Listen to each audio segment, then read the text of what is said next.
أعوذ بالله من الشيطان الرجيم بسم الله الرحمن الرحيم الحمد لله رب العالمين والصلاة والسلام على أشرف الأنبياء والمرسلين حبيبنا شفيعنا مولانا محمد بن عبد الله وعلى آله وصحبه أجمعين رضيت بالله ربا وبالإسلام دينا وبمحمد نبيا ورسولا اللهم صل على سيدنا محمد اللهم صل على سيدنا محمد اللهم صل على سيدنا وحبيبنا وشفيعنا مولانا محمد طب القلوب ودوائها وعافية أبدان وشفائها ونور الأبصار وضيائها وعلى آله وصحبه وبارك وسلم رب اشرح لي صدري ويسر لي أمري واحلل عقدة من لساني يفقه قولي أما بعد اللهم أغننا بالعلم وزينا بالحلم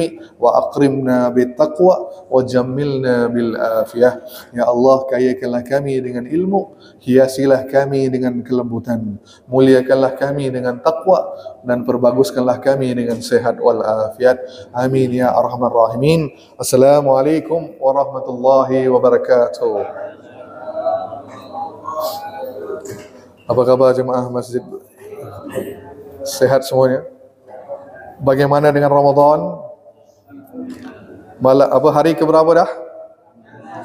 Hari yang ke 15. Maka dah boleh mulai baca kunut dalam tarawih. Sudah mulai separuh yang kedua. Boleh mulai malam ni, boleh dah. Jadi bagaimana Ramadan ni, masih semangat? Masih semangat ke? Bagaimana saf tarawihnya? Masih ramai? Atau makin maju?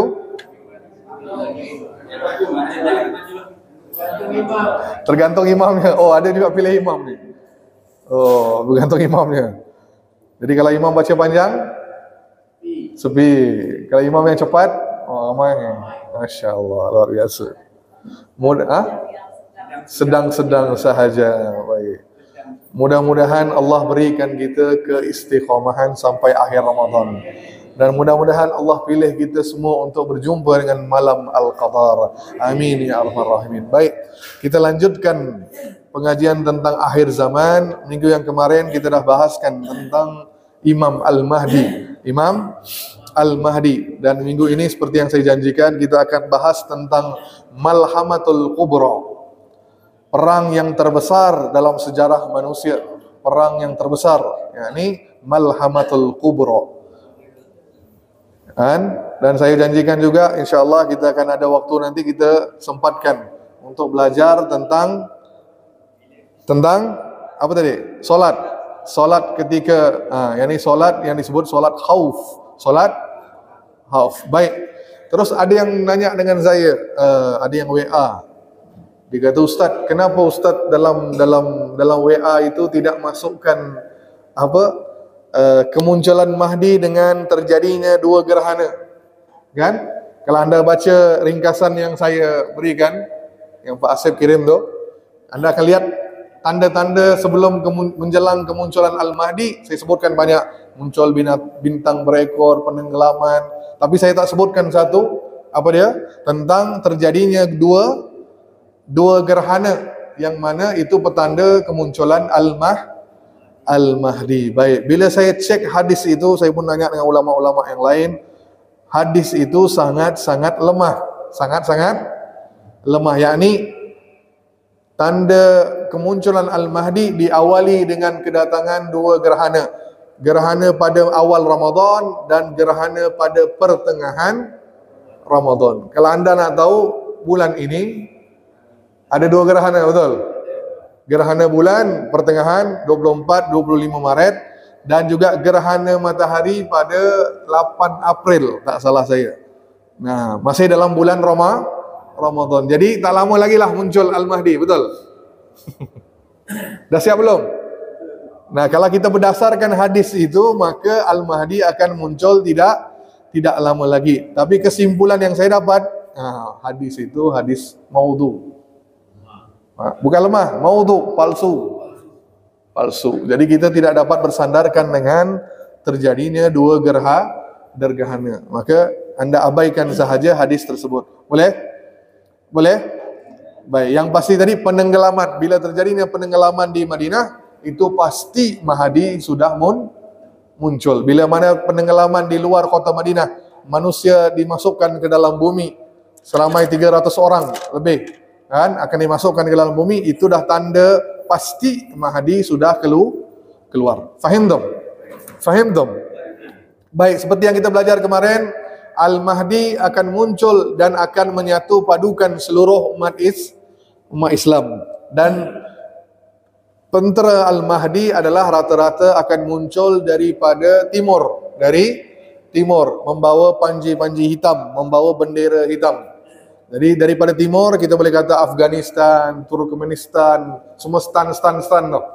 Nah, mungkin juga Indonesia sebahagian, mungkin juga sebahagian Malaysia, negara-negara yang ada di timur. Maka Al-Mahdi akan mengetuai, memimpin perang pertama melawan negara-negara Arab, akan menyatu padukan semua negara Arab. Sekarang ni kan berpecah, masing-masing ada negaranya. Maka Al-Mahdi akan berperang melawan mereka untuk menyatu padukan seluruh tanah Arab. Setelah disatu padukan semua negara Arab, maka selanjutnya Mahdi akan melawan Persia, melawan Parsi. Apa Parsi? Negara sekarang ni zaman modern disebut Iran. Kenapa Iran? Satu, Iran marah. Kenapa Iran marah? Iran marah sebab Al-Mahdi bukan di kalangan Syiah, bukan daripada mereka, munculnya daripada Hasan. Maka mereka tak terima, maka mereka melawan Imam Al-Mahdi. Maka Al-Mahdi akan tundukkan Iran, akan mengalahkan Iran. Setelah itu Al-Mahdi akan bergabung dengan Romawi. Seperti kata saya kemarin, Al-Mahdi akan bergabung dengan Romawi untuk melawan satu musuh dari belakang. Satu musuh dari belakang. Dan Allah kata, Nabi kata, kalian akan dimenangkan oleh Allah. Maka dalam pertempuran itu akan menang umat Islam dan juga Romawi. Nah, setelah itu ketika pulang, maka terjadi perselisihan faham antara Romawi dan orang Islam. Maka terjadi perang yang terbesar dalam sejarah Islam, yakni Malhamatul Kubra, perang terbesar, perang terdahsyat dalam sejarah umat manusia. Maka setelah itu Dajjal muncul.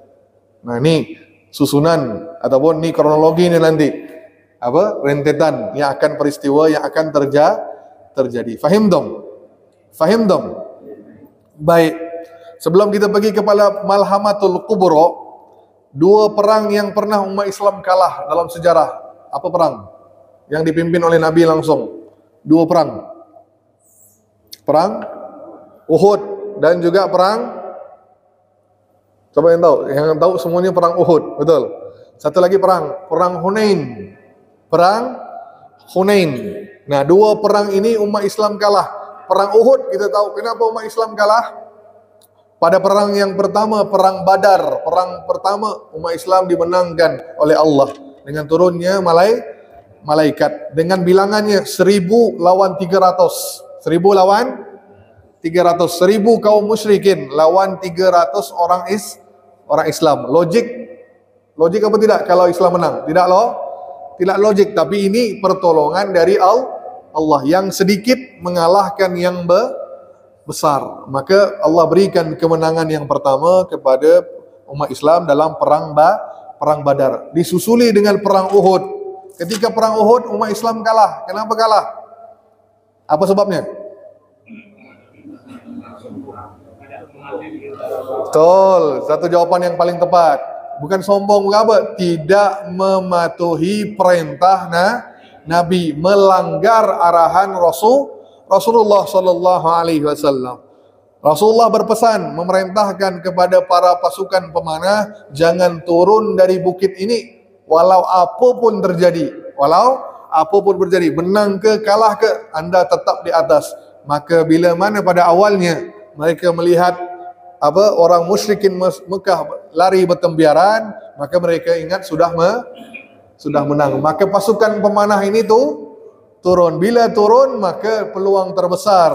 Maksudnya dah nampak titik kelemahan umat Islam. Benteng dari Raupora maka langsung digempur oleh orang-orang musyrikin, maka kalah. Maka kerana apa kalah tadi? Tidak mengikut perintah Nabi. Perang Hunain. Nah, perang Hunain, coba lihat dalil Quran. Surah At-Taubah, surah ke-9, ayat yang ke-25. Yang ada Quran silakan buka. Catat surah At-Taubah, surah ke-9, ayat yang ke-25. Siapa yang boleh tolong bacakan?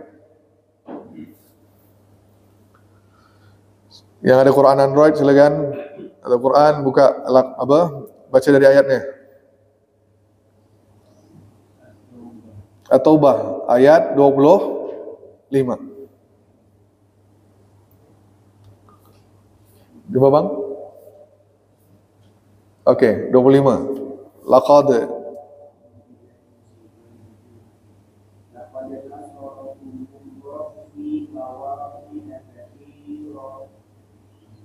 ratiyum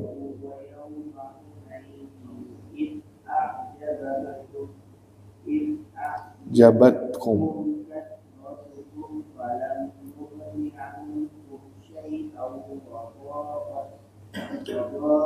alaikumul ardu summa. Okey, terjemahannya.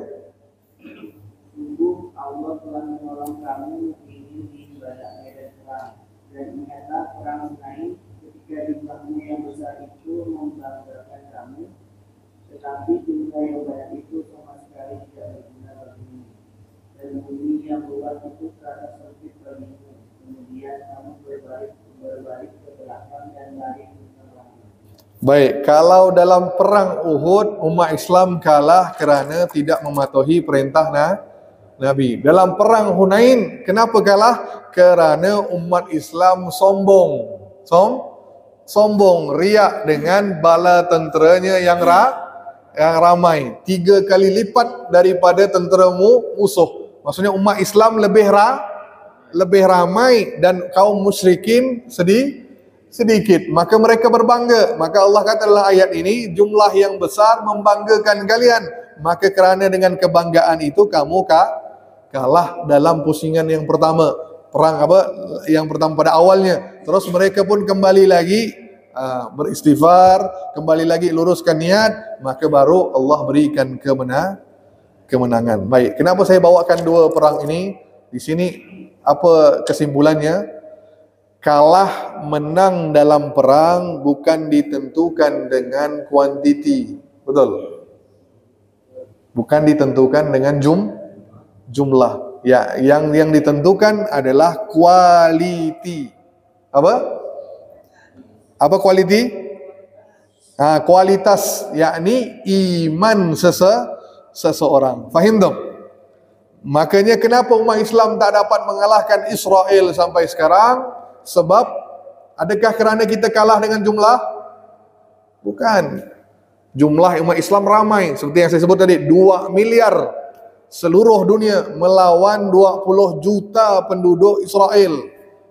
Boleh menang atau kalah? Harusnya menang. 2 miliar tak sampai 10%. Betul? 10%. Berapa persen? 2 miliar dengan 20 juta. 10%. Nah, 10% umat Israel tak dapat kita kalahkan. Walaupun jumlah kita ramai. Sebab apa? Kita kehilangan satu, yakni tidak ada kualitas, yakni tak ada keimanan. Maka Nabi sebut dalam hadis yang sahih, apa dia? Kalian itu ramai tapi seperti buih di lautan. Boleh faham? Tidak ada kesatuan. Sebab apa? Anda dilalaikan dengan 2 hal. Satu, hubbu dunia, cinta dunia. Yang kedua, takut mati.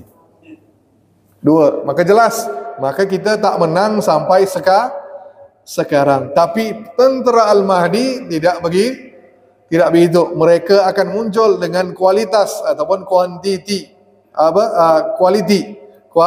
Quality. Sebagaimana siapa? Tolut lawan Jalut. Tahu kisahnya? Tolut lawan siapa Tolut? Pernah dengar? Tolut Jalut, pernah dengar ayat Qurannya? Surah Al-Baqarah. Baik.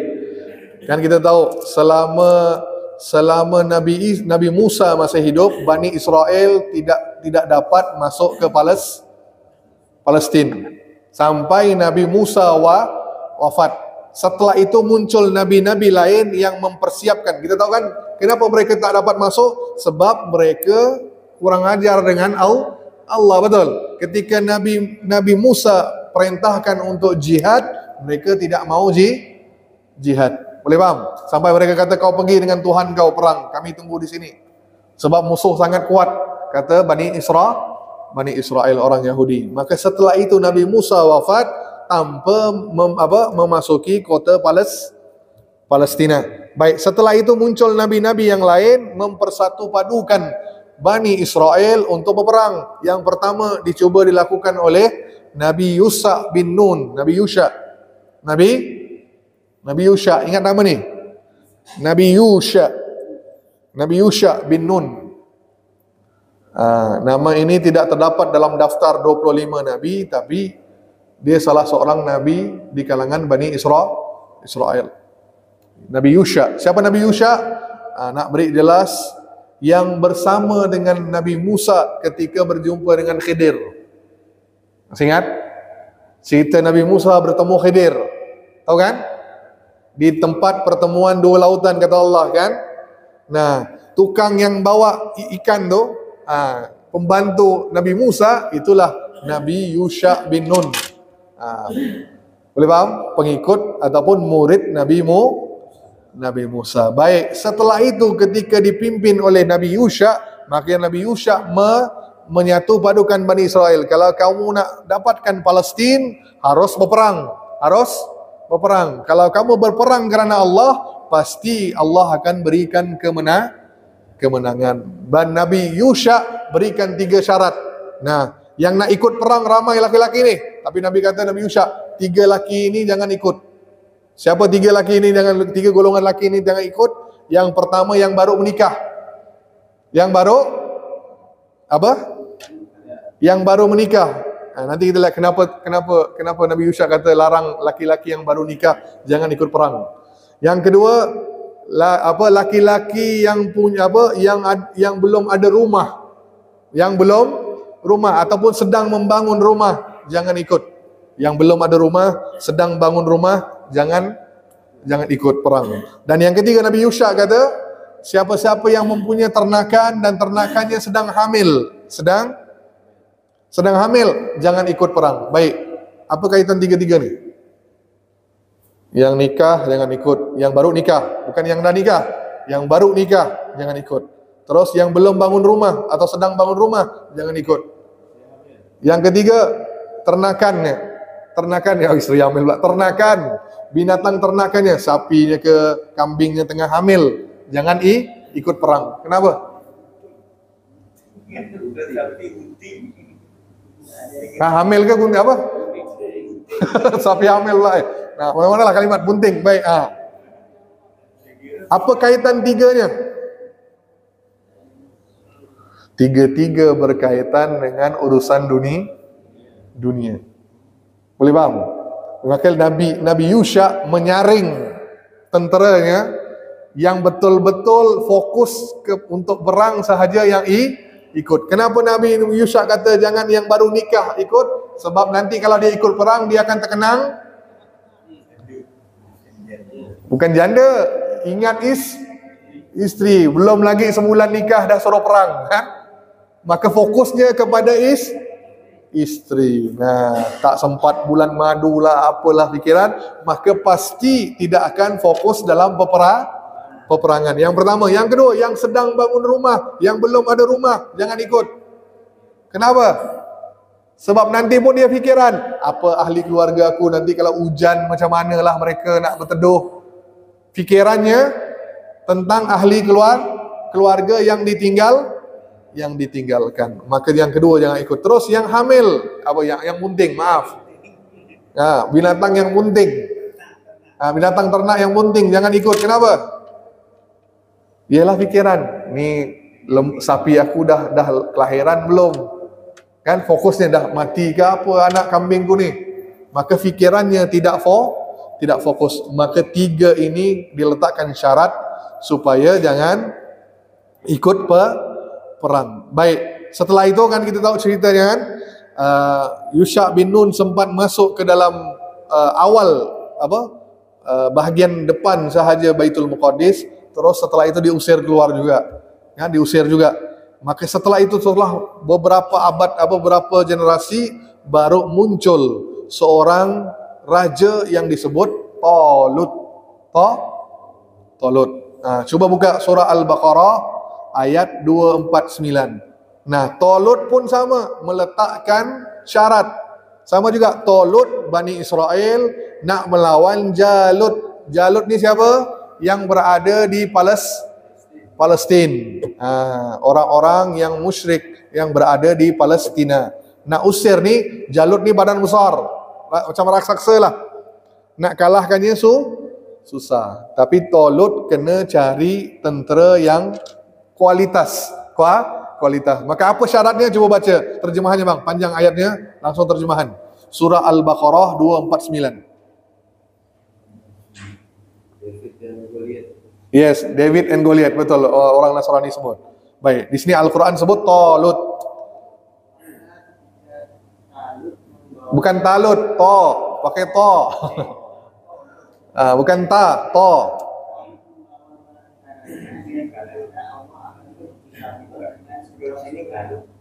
Maka siapa yang meminum airnya, dia benar-benar pengikutku, dan siapa yang tidak meminumnya, maka dia adalah pengikutku, kecuali hidup dengan tangan. Namun mereka meminumnya kecuali sebagai bukti di antara mereka. Ketika dia Talut dan orang-orang yang beriman bersamanya menyeberang sini itu, mereka berkata, kami tidak kuat lagi pada hari ini melawan Jalut dan barat tentaranya. Mereka yang meyakini bahwa mereka akan menemui Allah, maka betapa banyak kelompok kecil mengalahkan kelompok besar dengan Allah, dan Allah berkata orang yang sabar. Baik. Maka apa tadi? Macam cerita Yusha bin Nun, Talut letakkan syarat. Apa syaratnya? Baik, yang nak ikut perang silakan. Tapi Allah akan uji kalian, kata Talut kepada Bani Israel. Apa? Allah akan uji. Nanti kita perjalanan menuju ke Palestin, di situ kita akan jumpa sungai. Nah, tidak boleh salah seorang daripada kalian yang minum air sungai tersebut. Nah, itu ujiannya. Jangan bila jumpa sungai, jangan minum, kecuali sekadar ambil dengan tangan, cedok sedikit, minum. Itu boleh. Jangan buat yang lain. Sekadar minum sekali dengan tangan, ambil sikit air, minum, boleh. Yang ingkar bukan termasuk golonganku, kata Talut. Maka boleh bayangkan, jauh perjalanan Bani Israel nak menuju Palestin, cuaca panas, kemarau lagi. Bila jumpa sungai, apa jadi? Semua tenteranya haus. Langsung ada yang terjun dalam sungai mandi, ada yang ambil airnya masuk dalam botol, isikan semula. Maka semua kata Talut, pulang. Kalian tak layak jadi tentera. Maka disebut dalam riwayat, tak salah saya, 80,000 tentera Talut bila diuji oleh Allah hanya tinggal 300. Berapa jumlah tentera tadi? 80,000. Bila langgar, bila jumpa sungai, semua tidak ikut perintah Talut, langgar perintahnya. Ada yang minum, ada yang terjun, ada yang mandi, berendam. Maka Talut kata, pulang, jangan ikut aku perang.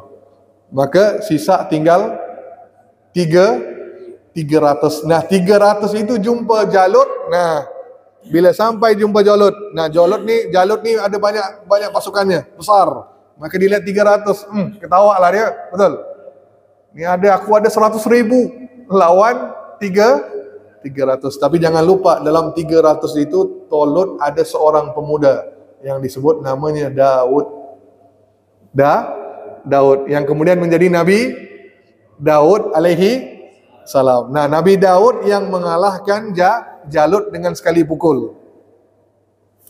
Kan? Tahu kisahnya atau tidak nih? Belum tahu? Nah, bila tak Jalut kata, ni tentera kalian Talut, kau nak lawan aku, tak usahlah. Nah, maka kita tahu dalam perang dulu dia harus ada duel. Sebelum perang dimulai harus duel. Satu lawan satu. Maka Jalut kata, okey baik. Siapa nak lawan aku? Duel dengan aku sekarang.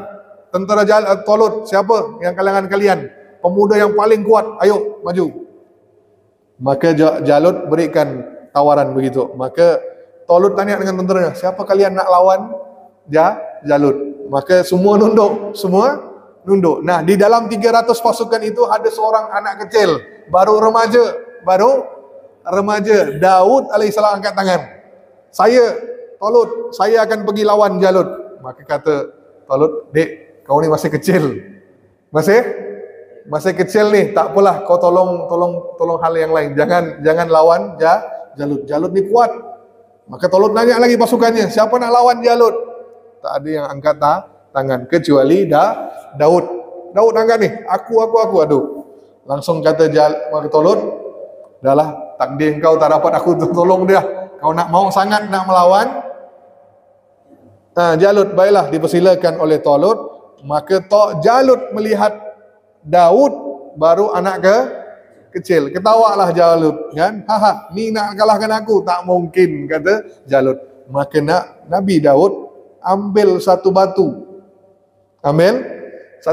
langsung lempar, terkena kepada kepala Jalut, mati. Langsung mati. Nah, dengan itu kemenangan untuk Talut. Nah, di situ naiknya Nabi Daud bersama dengan Talut, dua-dua memimpin kerajaan. Itu kisahnya. Baik, intinya apa tadi? Kualitas, bukan kuantiti. Baik, kembali ke sini dah. Baik, Malhamatul Kubra ataupun orang Nasrani sebut Armageddon.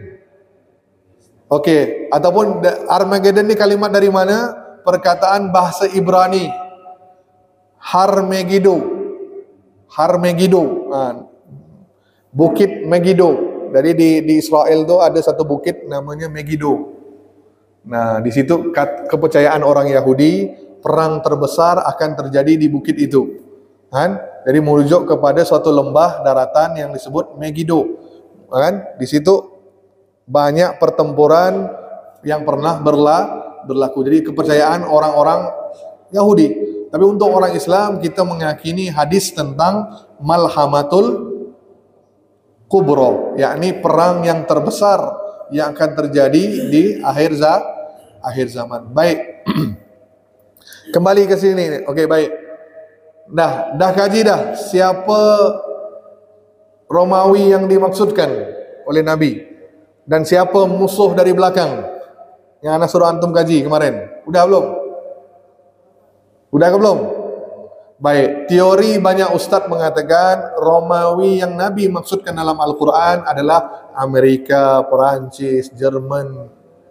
Jadi negara-negara barat. Jadi Imam Mahdi akan bekerja sama dengan negara barat untuk melawan musuhnya dari belakang, yakni Cina. Jadi blok barat melawan blok komunis. Ini kata teori ramai ustaz-ustaz yang di luar sana.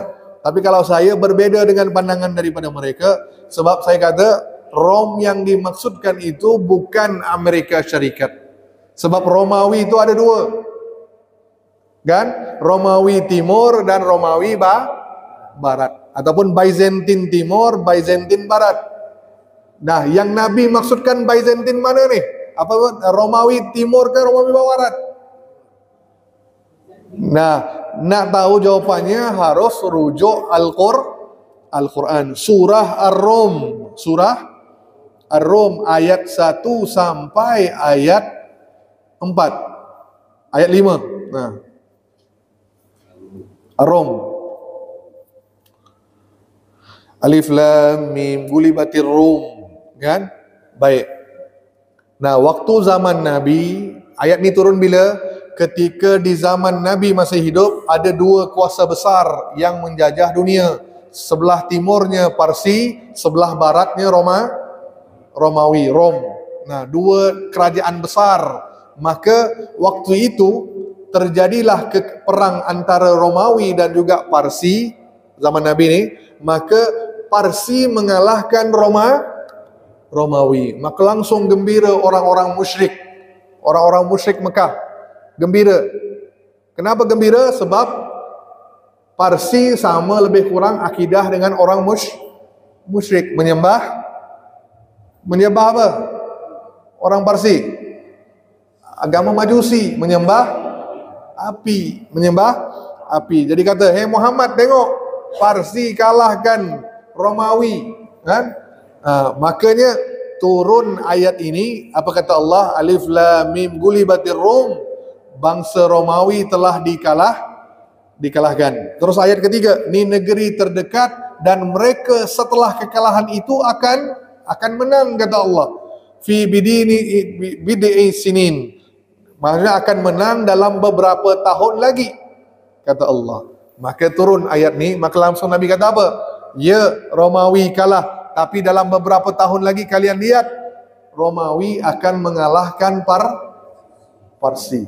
Maka langsung kata orang-orang musyrik, tak mungkin lah Muhammad, Parsi kuat, Romawi dah kalah, tak mungkin, kata orang-orang musyrik. Maka setelah beberapa tahun, ramalan Nabi itu menjadi benar. Sebagaimana wahyu dari Allah, Romawi mengalahkan Parsi setelah beberapa tahun, lebih tepat 7 tahun. Setelah peristiwa Parsi mengalahkan Romawi, maka setelah 7 tahun, Romawi mengalahkan Parsi. Coba lihat ayat 4. Apa kata ayat 4? Lanjut ya. Lillahi amru min qablu wa min ba'd wa yawma izi yafrahul mu'minun. Bagi Allah lah urusan sebelum dan setelah mereka menang, dan pada hari kemenangan orang Romawi akan yafrahul mu'minun. Apa dia? Akan bergembira orang-orang beriman. Sekarang pertanyaan saya, kenapa ketika Romawi mengalahkan Parsi, orang Islam yang gembira? Dua-dua kafir apa bukan? Dua-dua kafir bukan? Parsi kafir apa bukan? Kafir. Romawi kafir apa bukan? Kafir. Baik, ketika Romawi mengalahkan Parsi, kenapa orang Islam bergembira? Sebab Romawi agamanya lebih dekat dengan orang Islam. Boleh faham? Mereka percaya adanya Tuhan. Cuma dalam bab akidah mereka tidak sama berbanding Parsi. Kalau Parsi menyembah api, maka orang Islam bergembira dengan kemenangan Romawi. Terus Allah kata ayat kelima, binasrillah, nah, dengan pertolongan Allah. Baik, sekarang pertanyaannya, zaman Nabi itu Romawi mana yang ada waktu itu? Romawi Timur ke Romawi Barat? Zaman Nabi itu Romawi yang mana yang Nabi maksudkan? Romawi Timur ke Romawi Barat?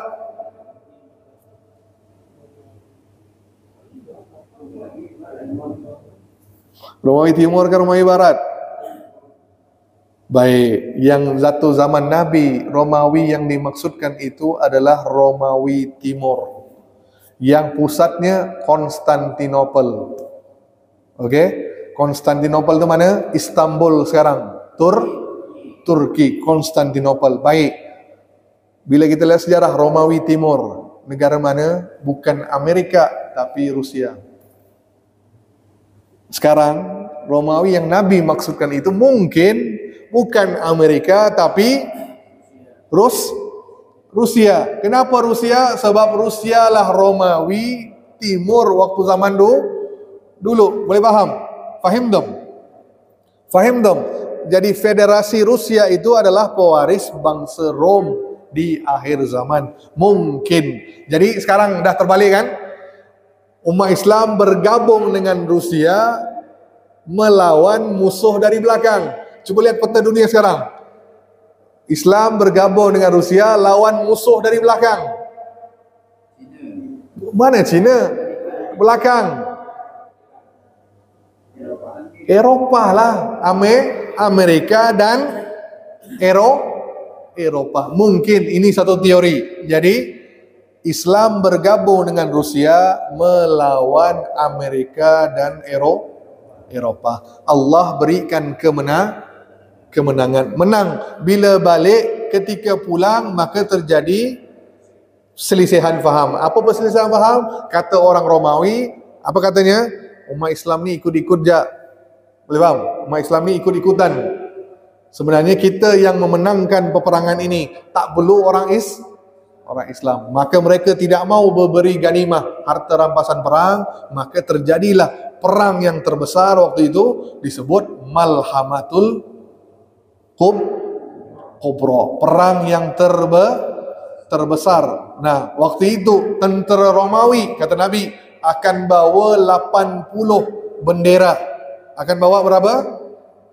80 bendera. Dan di setiap bendera itu, kata Nabi SAW, seramai tentera prajuritnya 12.000. Kira lah Pak, 80 kali 12. Jadi 80 ini mungkin merujuk kepada negara. Nah, jadi kira berapa dah?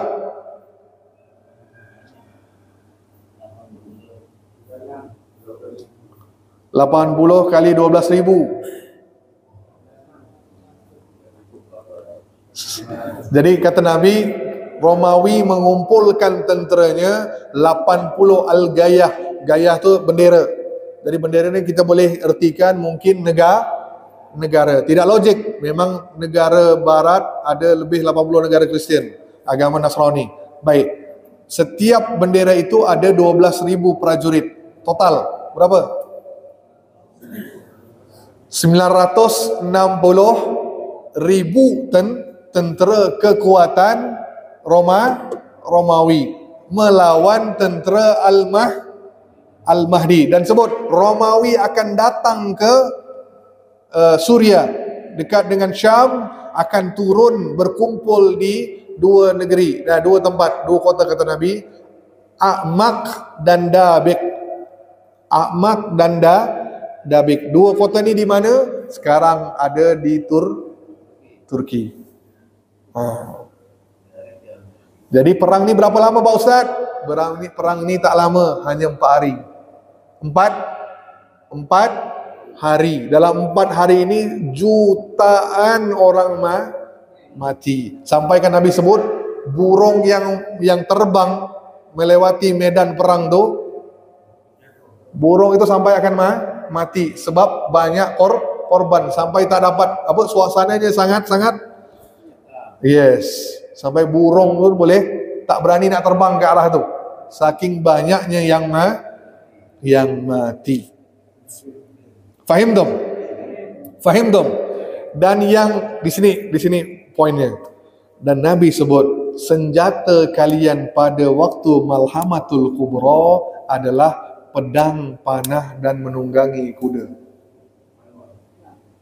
Jadi waktu itu Malhamatul Kubra kita guna senjata manual, senjata tradisional. Mana perginya senjata canggih kita? Nah, berkarat dia. Kenapa berkarat dia?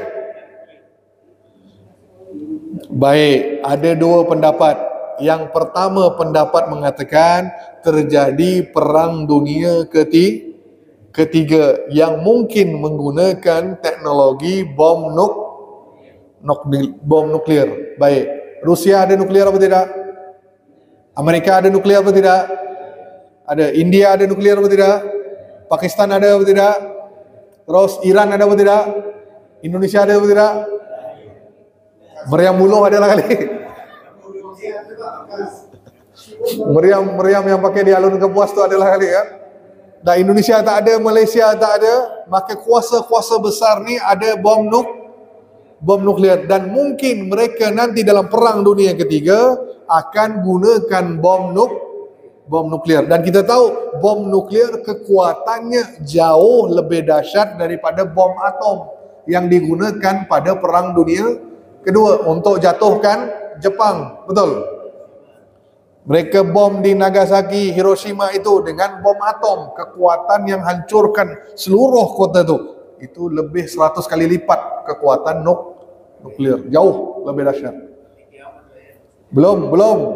Jadi bila terjadi perang ini akan menyelenyapkan seluruh teknologi ini masuk akal. Ini pendapat pertama, kan? Boleh melenyapkan seluruh teknologi yang ada, maka kita terpaksa gunakan senjata manual, pakai pedang, pakai panah, menunggang kuda. Ini satu teori, satu pendapat. Pendapat kedua, terjadinya hujan meteor. Meteor ke meteor? Baik. Sebelum terjadinya perang itu akan datang komet yang sangat-sangat besar menembus bumi kita sampai Nabi sebut kalau jatuh di lautan maka akan terjadi tsunami. Kalau jatuh di daratan, ini yang paling bahaya. Bila jatuh di daratan masuk ke perut bumi dan mengeluarkan satu asap, itu yang kita sebut asap duhan. Asap ini akan mematikan seluruh yang alat-alat yang menggunakan besi. Semuanya, baik motor, kereta, apa-apalah yang bersangkut paut dengan besi, semua tidak akan berfungsi. Ada tapi tak ada fungsi, boleh faham? Ada mobil tapi tak jalan. Ada motor tak jalan, boleh faham? Maka ini dua teori. Baik. Sekarang pertanyaannya, sudah siap ke belum? Udah siap ke belum? Udah siap? Nah, latihan dulu. Apa latihannya? Baik. Nah, saya seperti yang saya sebutkan kemarin, ada waktu kan? Masih ada 15 menit. Masih, baik. Seperti yang saya katakan kemarin, sebagai persiapan kita menghadapi musim perang nanti ini, kita sebagai orang awam belum tentu nih jadi tentera Al-Mahdi, belum tentu. Tapi kalau terjadi kita berada dalam kancah peperangan, contoh Indonesia ini sedang dalam peperangan, maka apa ilmu yang harus kita kuasai adalah yang pertama tentang ibadah. Tentang ibadah. Bagaimana kalian nak solat ketika perang? Maka datangnya Nabi dengan satu solusi, solat khauf, solat ketika takut, solat khauf, kan? Bukan solat takut, solat ketika takut. Baik. Lihat di sini indahnya Islam, walaupun perang tetap Anda harus solat berjemaah.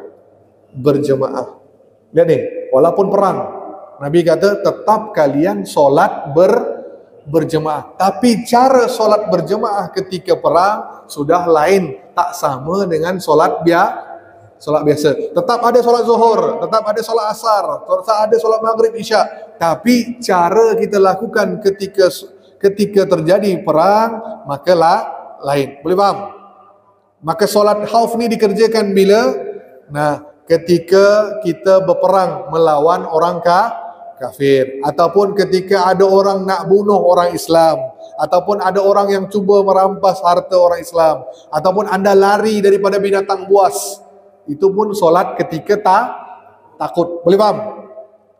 Takut di sini bentuk peperangan yang bukan dalam kemaksiatan. Jadi perang ni bukan kerana maksiat. Perang kerana memang antara orang Islam dan orang kafir. Baik. Dan ini wajib. Baik. Bagaimana cara nak mengerjakan solat khauf? Nabi dah sampaikan. Allah ajarkan surah An-Nisa ayat 102. Mana? Ayat surah mana bang? Oh, buang gaha. Baik. An-Nisa ayat 102. Baik. Baca kan? Ini panjang ayat nih. Terjemahan saja langsung. An-Nisa 102. Baik. Dan apabila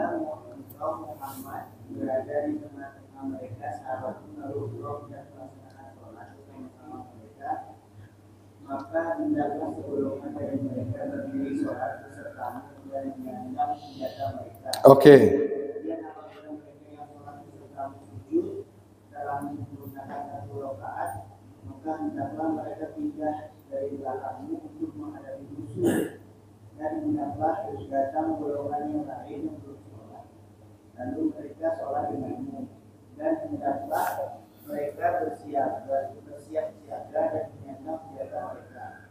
Orang kafir ingin agar kamu lemah terhadap senjatamu dan nakal denganmu, lalu mereka menyerbu kamu sekaligus, dan tidak mengapa kamu meletakkan senjatamu jika kamu mendapat suatu kesusahan karena hujan atau karena kamu sakit. Baik. Bersiap-siagalah kamu.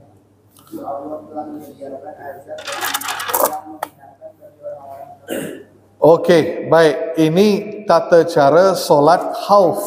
Solat khauf. Allah ada sebutkan caranya. Baik. Ada lebih kurang 5 macam cara mengerjakan solat khauf. Tapi yang saya ambil yang paling masyhur ada 3. Ada 3. 2 sebelum perang, 1 ketika perang. Sebelum perang, maksudnya sebelum terjadinya peperangan. Tapi masih ada musuh. Baik. Solat khauf tetap anda solat fardu tapi masih dalam berjemaah. Baik, solat khauf itu dipendekkan. Dipendekkan bilangan rakaat. Seperti anda sedang musafir. Jadi kalau anda berada di kawasan musuh ataupun jauh daripada kampung halaman, maka anda boleh mengerjakan solat khauf. Solat khauf itu 4 rakaat jadi 2 asar. Jadi qasar, dipendekkan untuk solat zuhur, untuk solat asar dan solat isya. Seperti sama musafir. Jadi 4 jadi 2. Nah, tapi kalau anda masih dalam benteng pertahanan, maksudnya masih bermukim, tak keluar kota, maka tetap solat seperti biasa. 4 tetap 4. Ni kalau kita berada di kawasan luar, dah keluar kota, maka anda solat 4 jadi 2, dikasarkan, dipendekkan. Baik, siap untuk solat? Jadi anda perlukan beberapa orang. Siapa yang sanggup jadi ni? Anda perlukan seorang imam, anda perlukan beberapa orang makmum. Mana? Bangun. Ni tidur-tidur ngantuk semua ni. Bang, ayo. 1, 2. Ayo Pak Imam, 3. Maju. Ni bang Isnan ni, sini. Ha. Siapa lagi sini? Pak, ayo Pak. Dua-dua. Belum cukup ni. Ayo semua. Okey. Ni tak cukup ni. 3 baru saf pertama, saf kedua. Lagi, Pak, ni. Pak Husnul Khotimah. Pak Husnul Khotimah, cepat. Nah, ayo. Sini, Pak. Okey. Anggap sini. Hadap ke sana. Anggap kiblat di sana. Okey, anggap sahaja. Supaya senang orang lihat. Ke belakang Pak, ke belakang. Baik, solat khauf ada 3 macam cara. Yang pertama, yang 2 adalah sebelum perang. Yang disebut, satu namanya, yang pertama namanya solat khauf zatur riqa. Okey, zatur riqa, yakni Nabi melakukan solat ini pertama kali di tempat yang bernama zatur riqa, maka disebut zatur riqa. Bukan ridha, riqa. Baik. Siapa imamnya? Siapa nak imam? Pak Asep. Imam Pak Asep. Baju pun lain warna. Baik, kita tahu solat khauf. Cocok dah. Baik, solat khauf tak seperti solat biasa. Solat sambil pegang senjata. Jadi syarat solat khauf tak boleh lepas senjata. Senjata tu harus. Makanya kita lihat orang kita solat, dia Kan? Kan Ustaz. Itu kerana solat khauf, pegang keris dia, siap siaga. Mana siap siaga? Jadi senjata apa kita nak pakai? Tombak pakai? Ambil. Dah, itu belakang.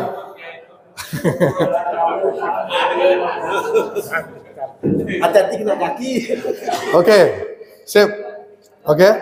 Sama solat zatul riqa, Nabi membahagikan makmum menjadi dua saf. Bukan dua, maksudnya dua saf ni bukan sedikit, maksudnya boleh jadi panjang, boleh panjang. Ni contoh saja. Contoh kita ambil sedikit ni. Baik. Nah, caranya dengar baik-baik. Musuh datang dari arah bukan kiblat. Yang pertama, zatul riqa, musuh datang dari arah yang bukan kiblat. Jadi dia tak datang sini. Dari belakang. Dia mungkin belakang, mungkin dari tepi, kiri ke kanan. Maka Nabi pecahkan kepada dua saf, dua kelompok. Baik. Solat berapa rakaat? Dua rakaat. Baik. Jadi imam pertama langsung Allahu Akbar. Allahu Akbar. Tangan. Sambil pegang ya. Coba maka belajar. Jadi tetap siaga gitu. Allahu Akbar. Okey, semua ni ikut, semua Allahu Akbar. Ni sabar. Yang belakang jangan ikut dulu. Yang depan saja. Yang depan ikut, yang belakang boleh faham. Jadi yang belakang ni menjaga yang depan. Jadi perhatikan, mata mandang, satu belah sini, standby. Satu ke sana. Jadi sebab saya kata tadi apa? Musuh datang dari arah yang bukan kiblat. Jadi boleh jadi mana-mana. Jadi bapak semua standby arah-arah satu-satu arah. Saya bagian sana ya. Mana-mana dah. Baik, Allahu Akbar, maka saf pertama ikut imam. Seperti biasa bacaannya, cuma Nabi kata pendekkan bacaan surahnya. Pendekkan bacaan surah. Jadi surah yang pendek. Baik, Allahu Akbar, rukuk macam biasa. Tapi ambil pegang senjata. Mana senjatanya, Pak? Anggap semua, jangan lepas senjata. Allahu Akbar, rukuk. Baik. Sami Allahu liman hamidah. Allahu Akbar, sujud.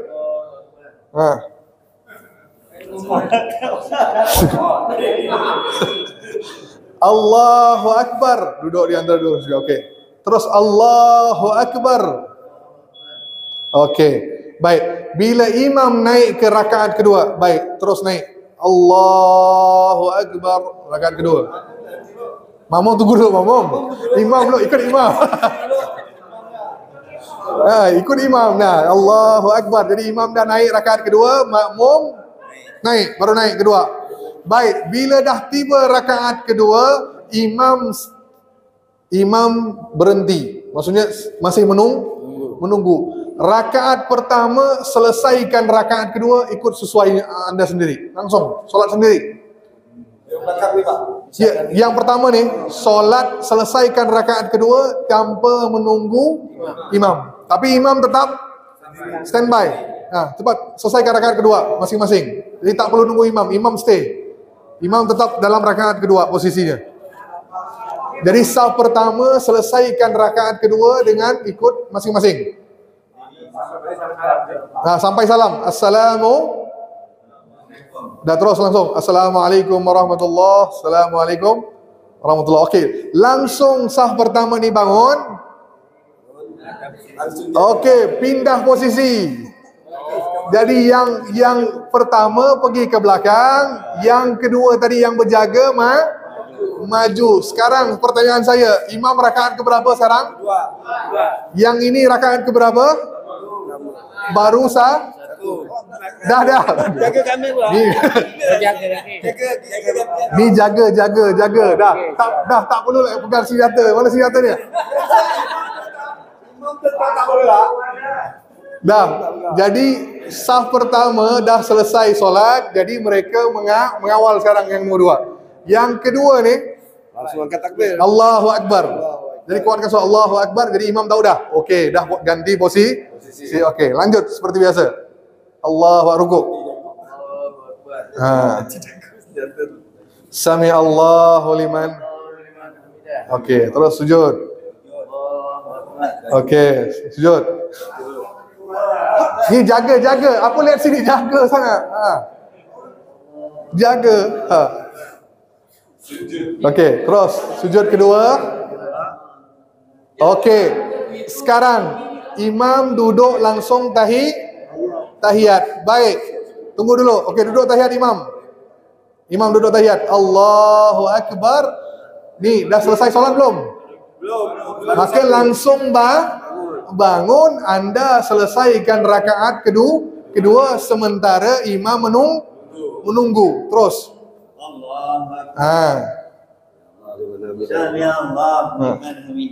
Ini masing-masing. Yes. Nanti saya sebutkan kenapa tadi. Okey. Terus. Okey. Terus duduk tahiyat. Bila dah semua tahiyat, Allahu Akbar. Jadi suara tu diangkat ketika tahiyat supaya imam tahu kodenya dah. Jadi saf pertama ni dah selesai, dah sampai ke tahiyat, maka ikut salam bersama imam. Imam baca, sama baru antum baca. Dah. Terus assalamualaikum warahmatullahi. Ikut. Assalamualaikum warahmatullahi. Jadi dua-dua dapat berjemaah. Kumpulan yang pertama takbiratul ihram bersama imam. Kumpulan yang kedua sempat salam bersama imam. Boleh faham? Ini zatul riqa. Pernah lihat Pak. Kemarin tuh yang itu. Okey, bangun dulu, kita selesaikan nanti. Baik, yang kedua solat usfan. Solat khauf usfan masih. Sekarang tadi musuh datang dari arah yang bukan kiblat. Sekarang musuh akan datang dari arah kiblat. Dari depan. Okey, sama juga Nabi membahagikan kepada dua saf. Baik, solat 2 rakaat seperti biasa. Sekarang semua ikut sambil pegang senjata. Ni jangan lupa ni. Allahu Akbar. Sabar dulu. Aduh, imam lah angkat takbir ikut. Ikut. Semua ikut, semua dua-dua ikut. Okey. Senjata Bapak tahu. Allah. Ruku. Okey, ruku. Bang. Solat bang. Ni macam budak-budak pula. Ruku. Okey, dengar ni pun. Okey, sami Allahu liman hamidah. Saf pertama sujud bersama imam. Saf kedua menunggu. Bang, Pak. Ni kenapa Pak? Ikut juga. Dengar, ni jangan main. Sami Allahu liman hamidah. Jadi saf pertama ikut imam sujud. Ini standby. Kenapa standby? Sebab musuh mungkin datang dari depan. Okey, Allahu Akbar.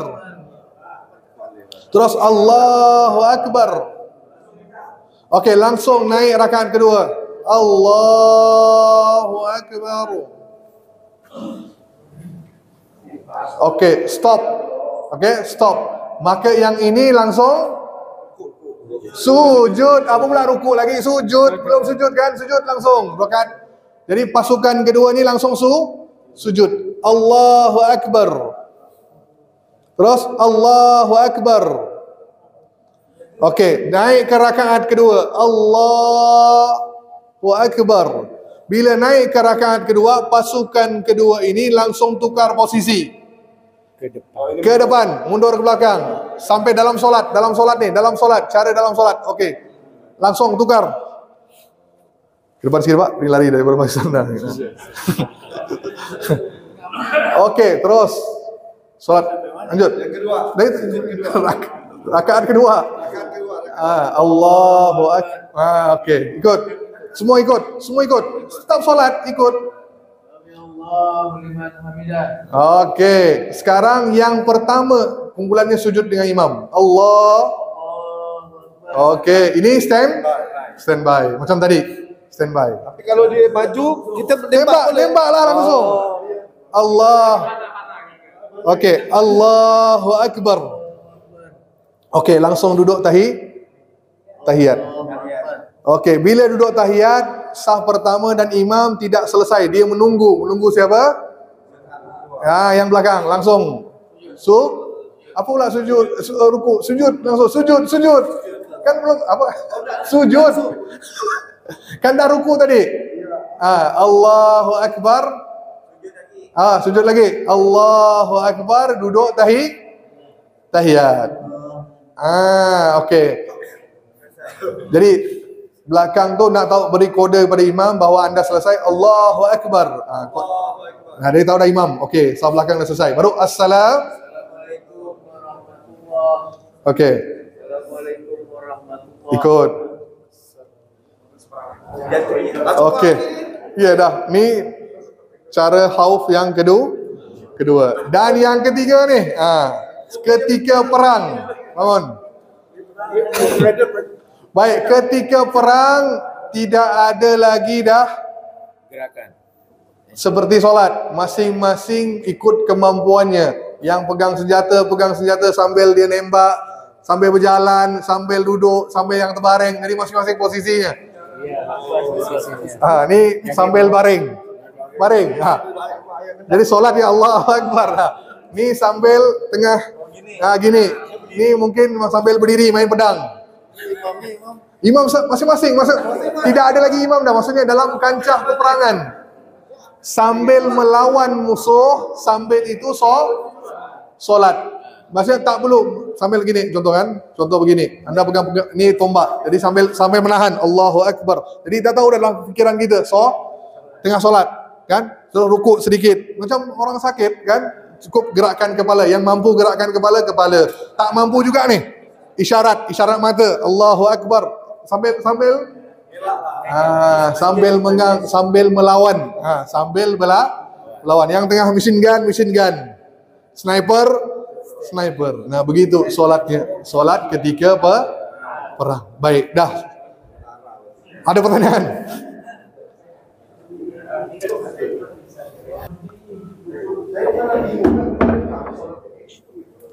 Okey, jelas dah, Bu? Jelas? Ya.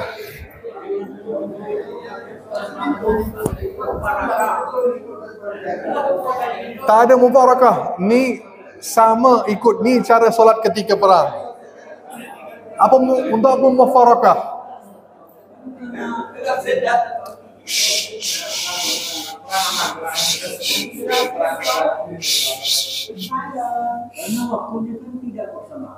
Apa pula tidak bersamaan? Itu cara solat Al-Quran ajarkan. Boleh faham, Pak?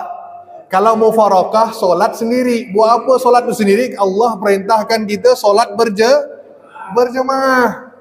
Kalau mufarakah, baik aku solat seorang. Boleh faham? Bukan itu yang Al-Quran mau. Al-Quran ajarkan tadi, begitu posisinya ketika perang. Tak sama lagi solat biasa kita. Nah, tidak ada istilah mufarakah. Maksudnya di sini menunjukkan apa? Kepentingan berjemaah walaupun perang. Walaupun ketika darurat perang, anda tetap dalam jemaah. Situ kuncinya, Pak. Jelas, Pak? Nah, kalau mufarakah, solat baik aku solat seorang di rumah, kan? Gitu. Nah, jelas ya? 3 cara nih. Ini yang paling utama tadi. Yang pertama Zatul Riqa, yang kedua Usfan, dan yang ketiga solat ketika dalam peperangan. Itu dah tak pakai lagi, dah pakai rukuk, sujud semuanya masing-masing. Sambil nembak dia Allahu Akbar dari ketika solat. Walaupun terkena darah, pepecik, masih solat dia. Masih solat. Di sini menunjukkan kepentingan solat dan juga kepentingan dalam berjemaah. Begitulah di Palestina. Sekarang ni sahabat-sahabat kita, saudara, begitulah dia. Setiap kali solat dalam keadaan ketakutan, solat khauf. Oke, sekarang kalau solat nyali itu Itulah. kita dalam perangnya masih solat. Ya? Masih solat. Jadi betul, tak mau berjemaah. Dalam solat, dalam perang saja Allah perintahkan kita berjemaah. Nah, tak ada segitu. Dah, jelas ya? Mudah-mudahan bermanfaat. Kita sambung lagi minggu depan. Kita bahas tentang duhan, asap Tuhan. Wabillahi taufik wal hidayah. Assalamualaikum warahmatullahi wabarakatuh. Tutup dengan tasbih kafarah. Subhanallah bihamdika. Asyhadu an la ilaha illa anta astaghfiruka wa atubu ilaik.